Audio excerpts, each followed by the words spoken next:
एकदा उर्वशी विमानात बसून आकाशमार्गाने जात होती. त्यावेळी सूर्यदेव अस्ताला जात होता. उर्वशीच्या अप्रतिम रूपाकडे सूर्याची दृष्टी पडली आणि त्या क्षणी मोहित झालेल्या सूर्याचा वीर्यपात झाला. त्या वीर्याच्या थेंबाचे वाऱ्यामुळे 2 भाग झाले. त्यापैकी एक भाग लोमश ऋषीच्या आश्रमात एका घाटात पडला. त्यामुळे अगस्त्य ऋषींचा जन्म. वीर्याचा दुसरा भाग कौतुक ऋषीच्या भिक्षापात्रात पडला.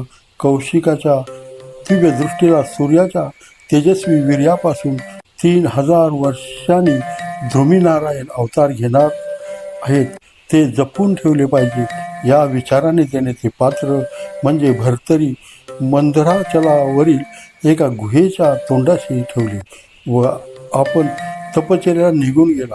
3103 वर्षाचा काल संपला.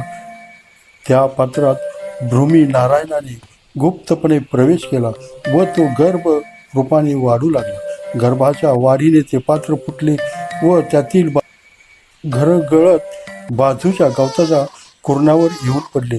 त्या कुरणावर अनेक हरिणी चरत होत्या. त्यातील एक हरिणी नुसतेच 2 हरिण बाळाला जन्म दिला होता. घरगळत कुरणावर आलेला बालक हरणीच्या नवजात बालकात येऊन पडले. त्यामुळे हरणीला वाटले की आपल्या तीन पिल्ले झाली. तिने एक इतर पिल्लाप्रमाणे यालाही स्तनपान देऊन तृप्त केले. इतर पिल्लाप्रमाणे या बालकालाही तिने जिभेने चाटून स्वच्छ करीत असे. ते बालक हरणीच्या मागे सगळ्या वनात हिंडत असे. हळूहळू पशुपक्ष्यांची भाषा समजू लागली. त्याच्याशी संवाद करण्या इतकी त्याची भाषा अवगत झाली. एकदा ते बालक नेहमीप्रमाणे हरणी मातेच्या मागे जात होते. त्यावेळी जंगलाच्या पाय वाटेवरून जयसिंग नावाचा भाट व त्याची पत्नी रेणुका चालली होती. त्यांची नजर त्या बालकाकडे गेली व कोणीतरी बालक चुकले असावे म्हणून त्यांनी त्याला पकडले व त्याला आपल्याबरोबर घेऊन गेले. माणसाला पाहून हरणी घाबरल्या. दूरवर जाऊन त्यांच्याकडे पाहू लागल्या. बालकी तिला पाहून रडू लागले. सुटण्यासाठी धडपडू लागले. परंतु जयसिंहाला काही कळले नाही. तो बालक घेऊन तीर्थयात्रा करीत काशी तीर्थक्षेत्री आला. पवित्र भागीरथीचे स्नान केले आणि बालकासह काशी विश्वेश्वराच्या गाभाऱ्यात गेला. शिवपिंडीसमोर बालकाला नतमस्तक केले. त्या क्षणी पिंडीतून भगवान शंकर बोलले, यावे यावे भर्तरी, आपण अवतार घेतलात, उत्तम झाले. हा चमत्कार पाहून जयसिंहाला आश्चर्य वाटले आणि आनंदही झाला. त्याने भगवान शिवाच्या पिंडीला साष्टांग नमस्कार केला व घाईने बालकाला घेऊन पत्नीकडे आला व म्हणाला, आपण फार भाग्यवान आहोत. हा लहान मुलगा अवतारी पुरुष आहे. प्रत्यक्ष भगवान शंकरांनी यावे यावे भर्तरीनाथ म्हणून याचे स्वागत केले. आपण याला भर्तरीनाथच म्हणूया. एके दिवशी भर्तरी स्वतः राजा बनला. इतर मुलांना प्रजा बनवून तो खेळ खेळू लागला.